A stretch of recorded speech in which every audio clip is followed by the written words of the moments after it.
Gandhi's Passion: The Life and Legacy of Mahatma Gandhi by Stanley Wolpert. Chapter 22: Walking Alone. I have come to stay here with you as one of you, Gandhi told Bengali refugees gathered at Laksham Junction.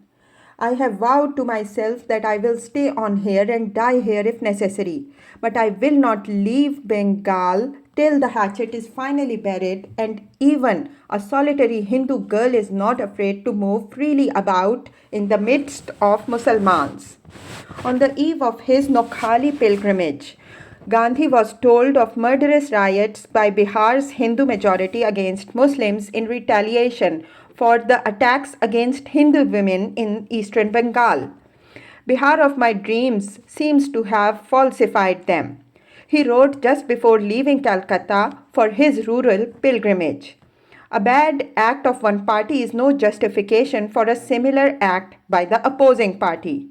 Bengal's chief minister Soharwardi had intended to accompany Gandhi to Nokhali but was detained by urgent business in Calcutta. He sent his labor minister to facilitate Gandhi's journey. They traveled east initially by rail and boat, stopping to allow Gandhi to talk with refugees and villagers along the way. Let us turn our wrath against ourselves, he told Hindus gathered to hear him at every stop. His mantra for this pilgrimage was do or die.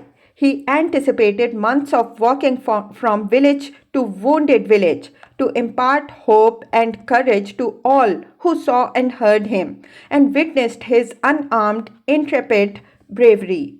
The work here may perhaps be my last, he confessed to Brother Vallabh. If I survive this, it will be a new life for me. My non-violence is being tested here in a way it has never been tested before. Gandhi resolved to live in Muslim villages attended only by his Bengali-speaking interpreter N.K. Bose and his secretary Parasuram.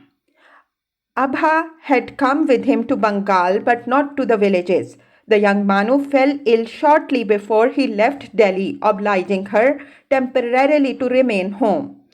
In each village, Gandhi tried to establish a peace committee comprised of at least one Hindu and one Muslim.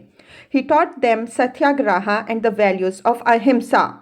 He prayed with them and told them of his early experiences in rural Bihar and of his struggles in South Africa, where most of his followers were Muslims. War results when peace fails. Our effort must always be directed towards peace, but it must be peace with honor and fair security for life and property.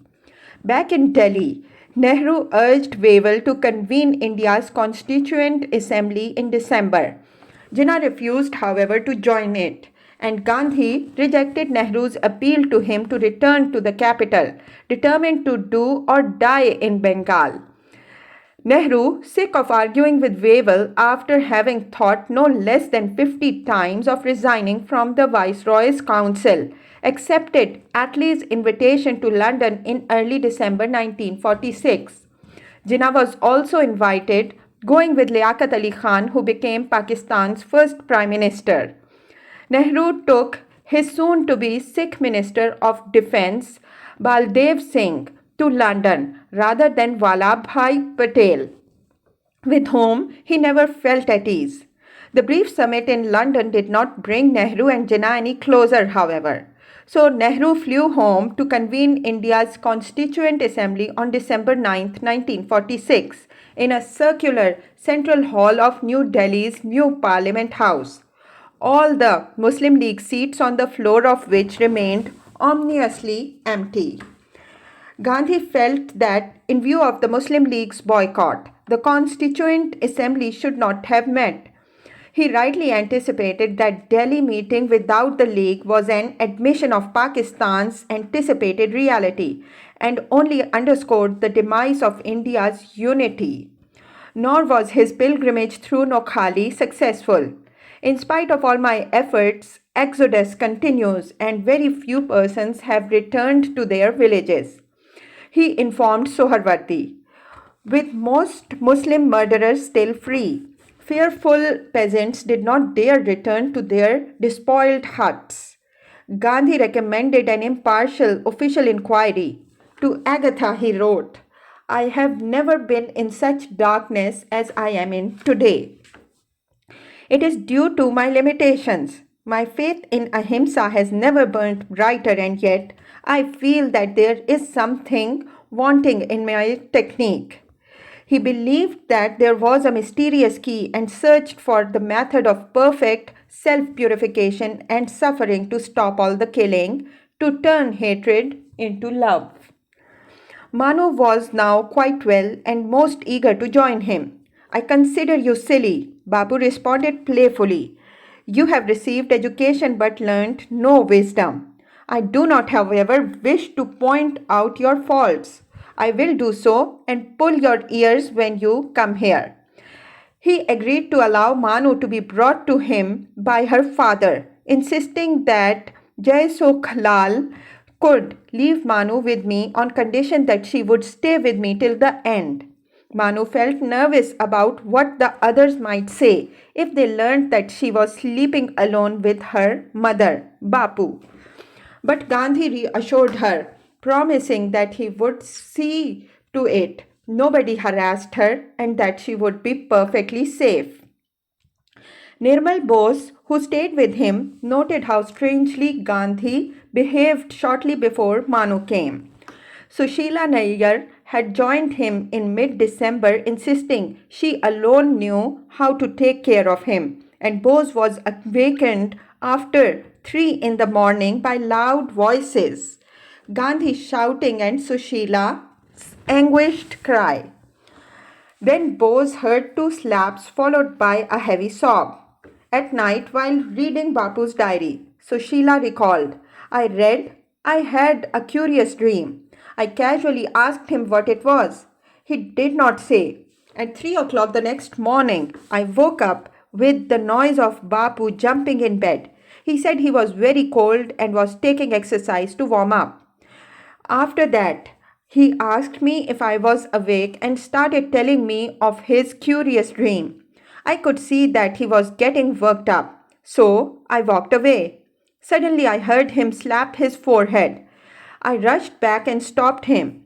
Gandhi tried to convince Bose that he had slapped himself, not Sushila. I am not a Mahatma, Gandhi told a prayer gathering in Sri Rampur village the next day. I am an ordinary mortal like you all, and I am strenuously trying to practice ahimsa. Today I lost my temper. Don't hide even a single thought from me, Gandhi told Manu 3 days later. Have it engraved in your heart that whatever I ask or say will be solely for your good. You will play your full role in this great sacrifice even though you are foolish. That night, he woke at 12:30 a.m., woke up Manu at 12:45 a.m., made her understand about her dharma. He reported in his diary. She could still change her mind, but once having taken the plunge, she would have to run the risks. She remained steadfast. Next morning, he walked double the usual distance, but felt no fatigue. The following night, he woke up at 1:30 a.m. and worked by candlelight until prayer time. A day later, his Monday of silence, Gandhi wrote to Bose, I do not know what God is doing to me or through me. He asked Bose to walk over to Sushila's village to report what he had written in his diary. Thus remained entirely alone with Manu, whom he affectionately called by her diminutive, Manundi. Manundi is very well. He wrote her father. She is giving me satisfaction. On Christmas Day, he dictated a letter to Brother Vallabh at 3 a.m. Thanks to Manu. I allowed her to come and stay with me, and now I am dictating this to her, lying with my eyes closed, so as to avoid strain.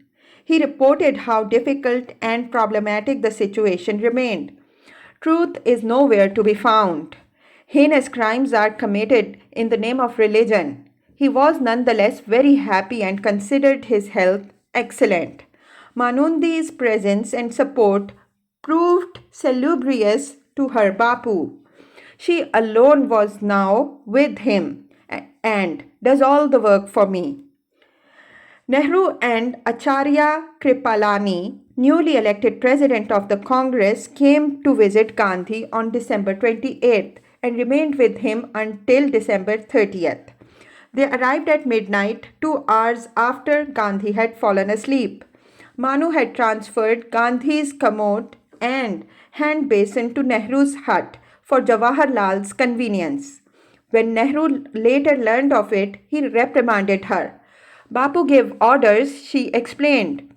You could tell him that Jawaharlal forbade you. Nehru replied. Nehru told Gandhi about the growing rift between Congress and the League and of the latest cabinet stalemate resulting from finance member Liaquat Ali Khan's refusal to approve any expenditure or accept any budget. Gandhi wrote a memo to the working committee expressing his belief that it was still best to leave the Constituent Assembly until Jinnah's League was persuaded to join in. I feel that my judgment about the communal problems and the political situation is true. Gandhi wrote to warn Nehru the morning Jawaharlal left, rightly fearing that Congress's course was headed for partition and its disasters. If the Hindus and Muslims cannot live side by side in brotherly love in Nokhali, they will not be able to do so over the whole India, and Pakistan will be the inevitable result. Gandhi told his prayer meeting on New Year's Eve. India will be divided, and if India is divided, she will be lost forever. He well knew from all Nehru had told him that today mine is a cry in the wilderness. But I repeat that there is no salvation for India except through the way of truth, non-violence, courage and love. His passionate faith in ahimsa thus continued to grow as he delved deeper into his brahmacharya yogic experiments. Gandhi's typist and shorthand secretary Parasuram resigned on New Year's Day 1947. He was shocked to find Gandhi sleeping naked with Manu. She also bathed and massaged his naked body, finding nothing wrong in doing anything Bapu asked of her. Gandhi insisted that he was never aroused when he slept beside her or next to Sushila or Abha. He felt only as a mother to these most intimate disciple helpers. I am sorry, Gandhi replied to Parasuram. You are at liberty to leave me today. He woke that morning at 2 a.m. God's grace alone is sustaining me. He confided to his diary. I can see there is some grave defect in me somewhere, which is the cause of all this. All around me is utter darkness. He woke Manu, telling her to remain alert and wide awake. Pyare Lal reported that he muttered to himself, there must be some serious flaw deep down in me which I am unable to discover. Could I have missed my way? He walked 4 miles from Srirampur to Chandipur, barefoot, reaching his destination before 9 a.m. 20 gun-bearing military police travelled just ahead of him to be sure that no robbers lurked beside the overgrown paths. He spoke in each village to men, women and children, unafraid to come forward and offered them reassurance, urging them to pray and to be brave enough to be ready and die rather than to run away. Wherever he went, many houses had been looted, burnt down and left in the rubble, testimony to the savagery of the last year's riots. Leaning heavily on Manu's shoulder with his left hand and holding his walking stick in his right, Gandhi was wearied more by the violent scars he witnessed than the 1 to 5 miles he walked daily. By January 4th in Khazir Bazar, he feared that attendance at his prayer meetings was so swiftly dwindling that one day soon he would be left without any audience. Meera, who ran her own ashram for Sikh cows in the north, heard from Parasuram of their break. She expressed alarm at what she heard. Everything depends upon one's purity in thought, word, and deed, Gandhi replied. We often use the word purity and excuse all sorts of lapses. Do not ever worry how I am faring or what I am doing here. If I succeed in emptying myself utterly, God will possess me. Then I know that everything will come true. But it is a serious question when I shall have reduced myself to zero. Rajendra Prasad also heard tactfully, suggesting that it would be better for Gandhi to ask his grandnephew Kanu to take Manu's place. It is futile to worry, Bapu replied to his friend. Manu has come of her own accord. She was keen to come only to work under me, and I agreed to it, and she is working with zest.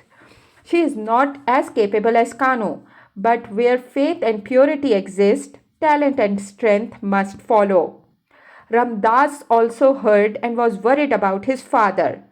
Don't at all worry, Bapu replied. Manu has taken up a lot of work and I have asked her to write about her sharing the bed with me. He still felt himself surrounded by darkness, fearing that might indicate a flaw in his method. He was scrupulously truthful enough and passionately introspective enough to ask of his son, could it be that I am nurturing only weakness in the name of nonviolence? Gandhi was testing the truth of his faith in the fire of experience. His had always been a practical philosophy, an activist faith. He appears to have hoped that sleeping naked with Manu without arousing in himself the slightest sexual desire might help him to douse raging fires of communal hatred in the ocean of India, and so strengthen his body as to allow him to live to 125 in continued service to the world. By January 19th, however, less than a month since she had joined him, Manu showed signs of growing alienation. I shall be happy if I know whether you will accompany me on the walk in the morning or in the evening or at both times. She did not reply.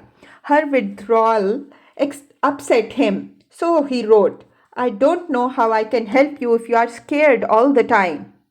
To celebrate Purna Swaraj Day on January 26, 1947, a journalist brought the Indian flag to Gandhi in the village of Bansa, asking him to raise it.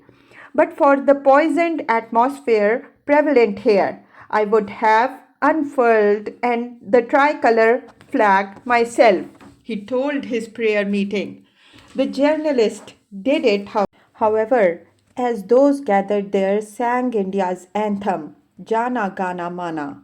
There can be only one call at present that we shall not rest till freedom is won, Gandhi said. Today, brother is fighting brother. How can there be a Pakistan before we win our freedom? He felt so troubled about Manu's anxiety and listlessness that he wrote to his old Calcutta comrade Satish Chandra Mukherjee, seeking his opinion. A young girl who is in the place of a granddaughter to me by relation shares the same bed with me, not for any animal's satisfaction but for valid moral reasons. She claims to be free from the passion that a girl of her age generally has, and I claim to be a practiced brahmachari. Do you see anything bad or unjustifiable in this juxtaposition? Mukherjee chose not to answer that question. Manilal Gandhi, however, was shocked when he heard the news. Do not let the fact of Manu sleeping with me perturb you. I believe that it is God who has prompted me to take that step, his Bapu replied. Do not get father-in-law upset and bear with me. I write this because Kishore Lal and others have got upset. I see no reason for that. Gandhi asked a Bengali doctor he met to suggest any recipe for helping him live to 125. The doctor only advised him to return to Calcutta to recuperate his health. He now spoke of his new technique for prolonging life and reducing conflict at his prayer meeting in Amishapara.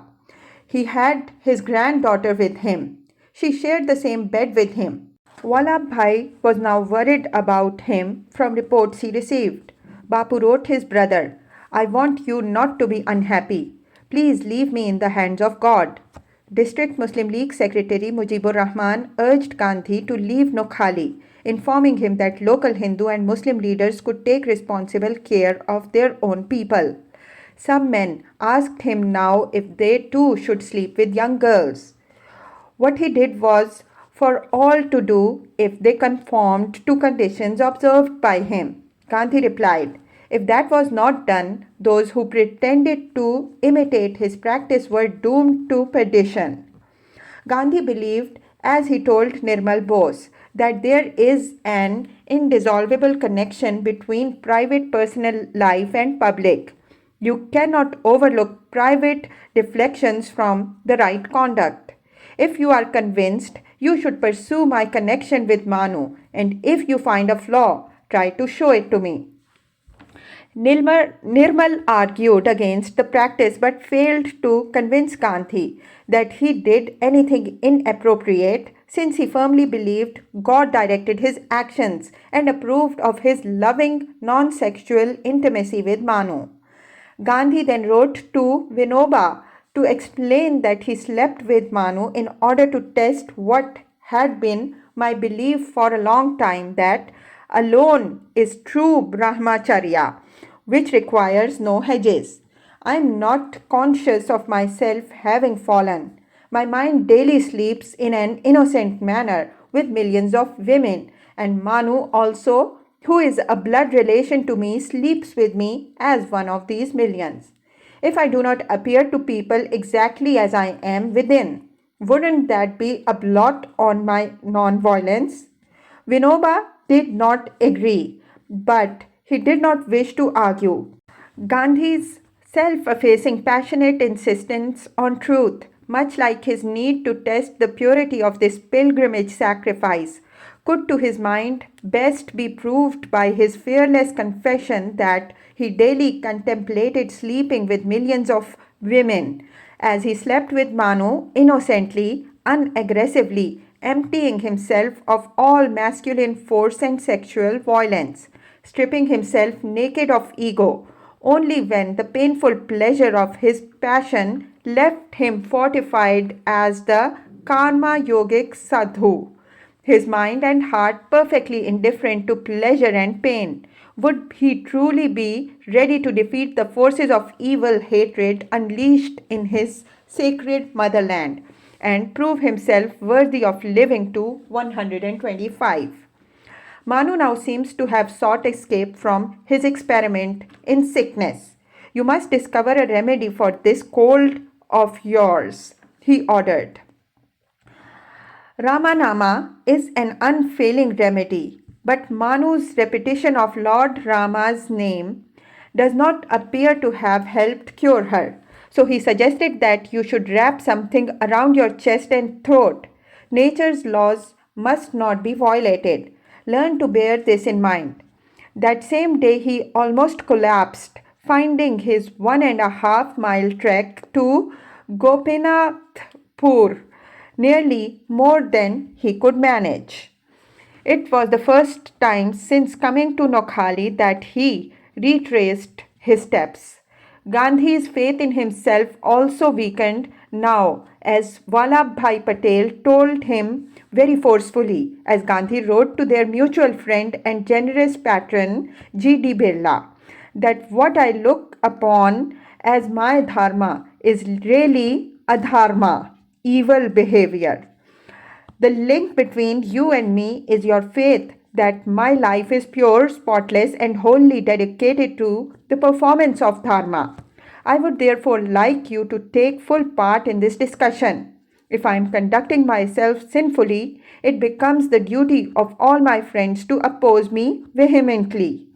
Gandhi's deep respect and love for Birla as well as Patel made him scrutinize his motives and his actions in the light of their doubts, admitting, "I am not God. I can commit mistakes. I have committed mistakes. This may prove to be my biggest at the fag end of my life. Gandhi's Nokhali frustrations were compounded by Muslim threats to boycott Hindus throughout that district as long as he remained there. Bengali Muslim League leaders like former Premier Fazlul Haq insisted that he stop preaching Islam. To try to cheer him, Congress local leaders held a grand reception in Devipur, decorating the entire village with Congress flags, streamers, and floral garlands. But that vain display only angered Gandhi, who berated its Congress organizer. Knowing my strong views on khadi, that ribbons and buntings made of milk cloth would only hurt me. After seeing so much costly decor hung in his honor, Gandhi wondered to himself whether I am not living in a fool's paradise. It seems that God has woken me up with a rude shock to enable me to see where I stand. Now, accepting the futility of his mission, he resolved to leave Nokhali, disgusted by myself, as he told Manu. I even wonder whether I am really going to pass the test of my ahimsa. A few days later, Manu suggested that they stop sleeping together. Gandhi readily agreed. On March 2nd, 1947, Gandhi left for Bihar, though Nehru and Kripalani urged him to come directly to Delhi for a Congress meeting, and most Bihari Congress leaders wished he would leave their province alone. But he was determined, if possible, to find out how many Muslims had been murdered in the recent riots there. Reports were so widely conflicting that he found it hard to ascertain the exact number killed. Bihar's Congress government refused to appoint an impartial commission of inquiry, and Chief Minister Shri Krishna Sinha and Rajendra Prasad offered little help in answering his probing questions. It was Bihar that made me known to the whole India, Gandhi berated, reminding them of his Champaran inquiry so long ago. This Bihar of ours has today committed a heinous crime. The atrocities perpetrated on a handful of Muslims have no parallel. So say the Muslims in the annals of history. We ought to overcome violence by love. Are we going to compete in atom bomb? Are we going to match barbarism with even more barbarous acts? Rather than do so, he argued, India has placed before the world a new weapon. That at least was his non-violent hope, his fondest dream, to vanquish barbarism with ahimsa.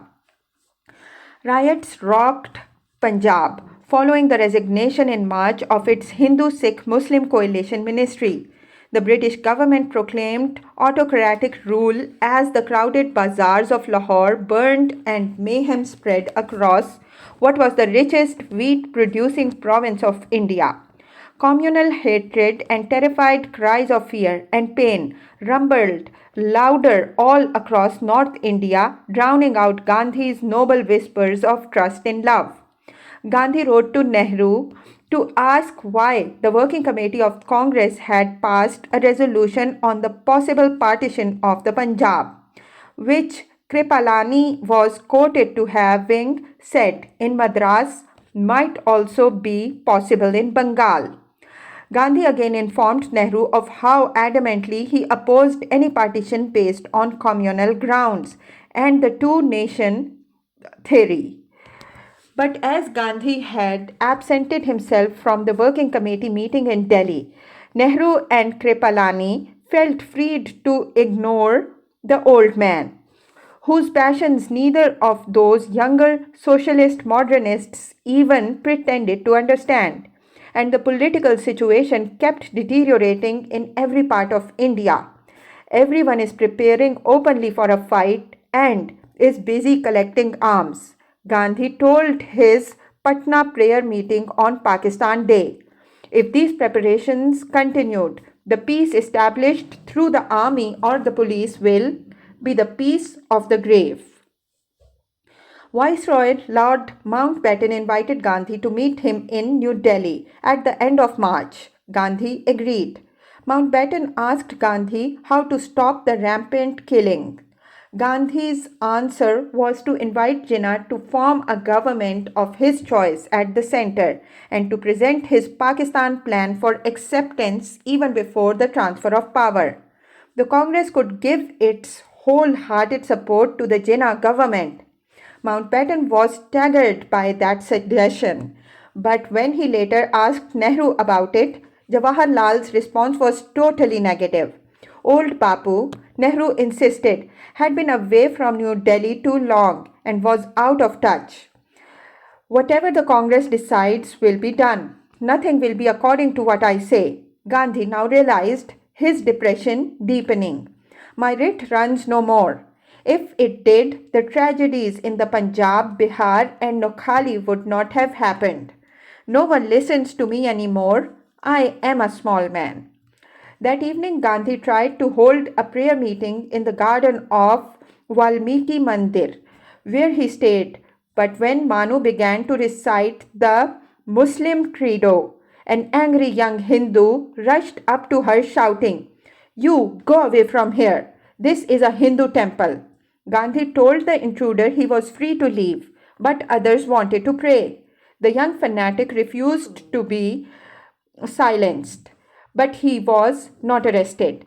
He belonged to the Hindu Mahasabha or Rashtriya Swayam Sevak Sangh (RSS), extremist Hindu group, one of whose followers would soon assassinate Gandhi.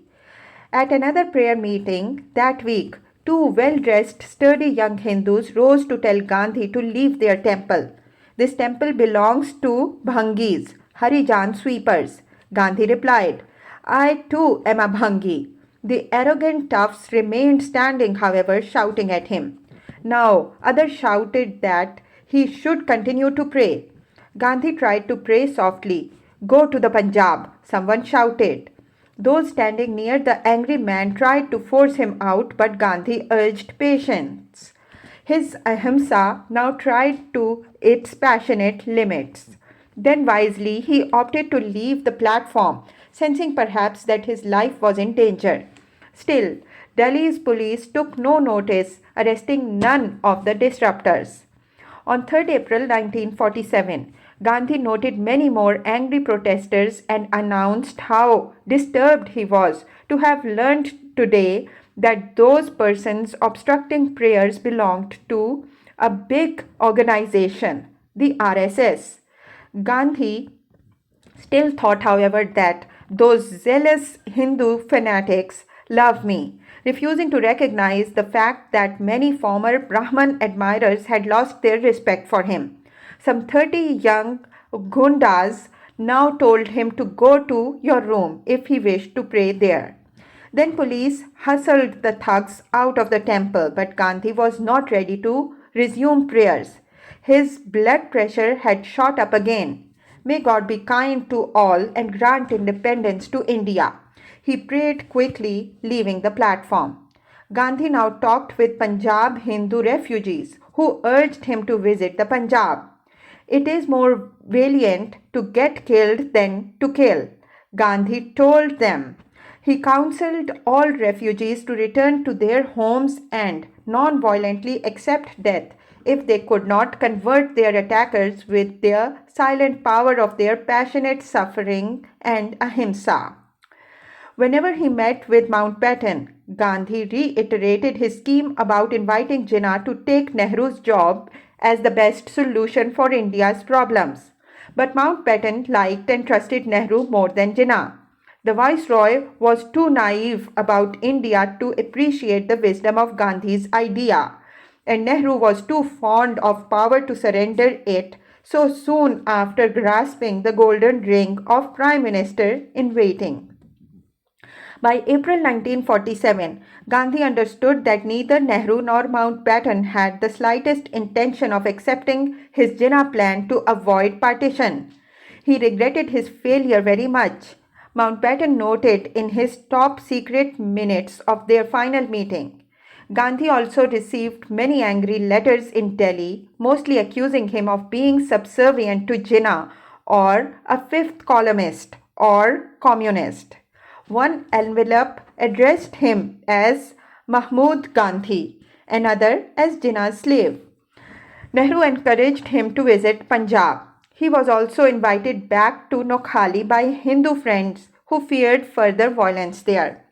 Disappointed not to be asked to stay in Delhi by Mountbatten, Gandhi headed back to Bihar on April 13. I worship the Gita. The Gita ordains that one should perform one's own duty. He commented better death in the discharge of one's own duty. The Gita taught attempting to carry out another's function was fraught with danger. Hence, Gandhi concluded that staying in a place like Delhi, which was another's domain, would for him be both dangerous and frustrating. Unfortunately, later that year, he would forget that wise scriptural warning. Many Biharis asked why he did not go to Punjab, where countless fires raged and the riots had recently intensified, instead of returning to now peaceful Patna. His inner voice, Gandhi told them, had ordered him to return to Bihar and to Noakhali. He received mostly abusive letters now, few admiring ones, and fewer seeking his advice. He kept calling for public exposure of Hindu criminals and an end to the conspiracy of official silence, urging Suharwardi to tell everything that happened in the killings in Calcutta. He talked of another possible fast. I cannot take poison, nor hang or shoot myself. I can end my life only by fasting. He no longer hoped to live to 125. Gandhi was sensitive and wise enough to know that many of those around him had now stopped listening to his once universally respected advice. Is my thinking out of tune with the times? He asked Sara La Devi Sarabhai, whose sister-in-law had helped him in Ahmedabad's strike over 30 years before. To Muslim leaders in Bihar, he confessed, I no longer command the same influence as I used to. If I had been a minister, perhaps I too would have acted similarly. He knew how long it had taken before Nehru agreed to see him in Delhi and how little of the Prime Minister's precious time could be spent on him. He had only one weapon left, but he wasn't ready to use it. In New Delhi, Lord Mountbatten was daily briefed by Krishna Menon on Nehru's views as to remaining within the Commonwealth as well as accepting partition, and by the end of April, Mountbatten and Nehru were in virtual agreement. Congress was to meet in Delhi in early May, and Gandhi agreed to return for that meeting from Patna. He reached Valmiki Mandir on 1st May.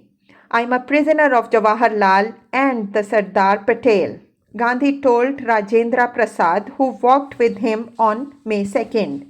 If they release me, I would like to leave by the first available train. That afternoon, his prayer meeting was stopped by a Hindu thug shouting, Victory to Hinduism! Gandhi urged him to calm down, and then police dragged the antagonist away. Gandhi confessed that day that he wanted no Swaraj if the British would only give it with partition. Nehru told him that was Mountbatten's plan, not daring to admit as yet that he and Krishna Menon had agreed. Gandhi warned, remember, if you divide India today, tomorrow we might escape its consequences because we are on the brink of death, but generations to come will curse us at every step for the kind of Swaraj we shall have bequeathed to them. He alone accurately anticipated the tragic aftermath of partition and its murderous legacy of more than half a century of Indo-Pakistani wars and hatred. The more Gandhi saw of Delhi with its tide of war-weary, hungry refugees, the more he heard of fires raging all over Punjab. the more passionately depressed he became. On May 4th, he told Rajendra Prasad that what we regarded as non-violent fight was not really so. Had we followed the path of truth and non-violence, we would not have seen human hearts so devoid of humanity. Before leaving Delhi for Calcutta, on May 8th, Gandhi went to speak with Jinnah, possibly to ask him if he would take the premiership of United India. I cannot tell you everything that took place between us, Gandhi told his last prayer meeting in Delhi. Let me tell you that everyone has tried to stop me from going to Jinnah Sahab. They asked me what I would gain by going to him. But did I go to him to gain anything? I went to him to know his mind. I claim to have his friendship. After all, he also belongs to India. Whatever happens, I have to spend my life with him. We shall have to live in amity. Whether or not, he now told his old friend Jinnah of the brilliant scheme he had pressed in vain on Mountbatten. Gandhi had the courage to ignore Nehru's strong negative advice and met with Jinnah in what proved to be their final meeting. Jinnah was almost as near the end of his life as was Gandhi. He too had one dream. Gandhi's was to save his mother India from death by vivisection. Jinnah's was to bring his child Pakistan to birth by India's partition. On the train to Calcutta, Gandhi wrote Mountbatten, continuing to warn him that it would be a blunder of the first magnitude for British to be a party in any way whatsoever to the division of India. He felt particularly sure the partition of the Punjab and Bengal would prove to be a needless irritant. He was quite prescient, almost clairvoyant in seeing the horror and tragedy bound to ensue from the partitioning of Punjab and Bengal. But Mountbatten's mind was made up. His marching orders in London had been to wrap up Britain's withdrawal from India by no later than June of 1948. Soon after landing in Delhi, he had resolved to finish the job 10 months earlier. With the help of Krishna Menon Nehru and his wife Edwina Mountbatten, he managed to advance the deadline to mid-August 1947. The Sikh minority of Punjab feared being under Muslim rule in Pakistan, yet could win no promise of their own Sikhistan from either Britain or India. However, the bloody implications of partitioning Punjab through the heart of this minority were recognized too late by Nehru to stop the British Express. Jinnah was almost as shocked as Gandhi at the prospects of partitioning Muslim-majority Bengal as well as Punjab, but he too was powerless to halt Mountbatten's partition juggernaut that crushed 1,000,000 lives under its wheels. In mid-May, Mountbatten flew to London to reassure Attlee Cripps and the new Secretary of State for India, Lord Listowel, of the urgency of partition. He also visited the ailing Churchill, bringing back his last personal message to Jinnah. Accept this offer with both hands. Mountbatten had tea in London with Krishna Menon, bearing Jawaharlal's surgical prescription for India's communal civil war. To get rid of that headache, Nehru agreed to cut off India's head. He accepted partition and Pakistan, urging Mountbatten to finish that surgery without delay, wanting no further discussions of it with Jinnah. Gandhi reached Calcutta on May 10th. The next day, he met with Sohrawardy, who told Bapu of his dream of a united sovereign Bengal. Mountbatten had refused to consider Sohrawardy's plan, rejecting it without reference to London's cabinet. Nor would Quaid-e-Azam Jinnah ever take the aspirations of Bangladeshi nationalists seriously. In Calcutta, Gandhi sought to reach an agreement with Sohrawardy that could save Bengal the terrors of partition. If the Muslims believe that they can take their things by force, they will have nothing at all. Gandhi warned the chief minister who came to call on May 12, 1947. But by peaceful means, they may have the entire country.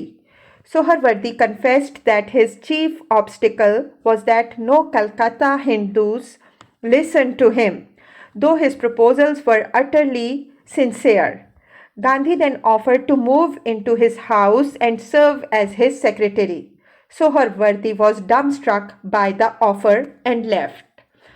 Nirmal Bose, who walked the chief minister to his car, heard Soharwardi mutter, "What a mad offer!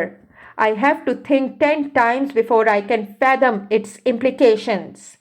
Then Gandhi wrote him, "If you would retain Bengal for the Bengalis, Hindus, or Mussalmans intact by non-violent means, I am quite willing to act as your honorary private secretary and live under your roof till Hindus and Muslims begin to live as the brothers they are." He passionately resolved once again to do or die, insisting, "I wish to die in harness with the name of Rama on my lips. My faith in this yajna, sacrifice, is growing so strong that I feel God will grant me this wish. I am the lone adherent of my views today, but Gurudev's Tagore's Ekla Chalor, walk alone, sustains me.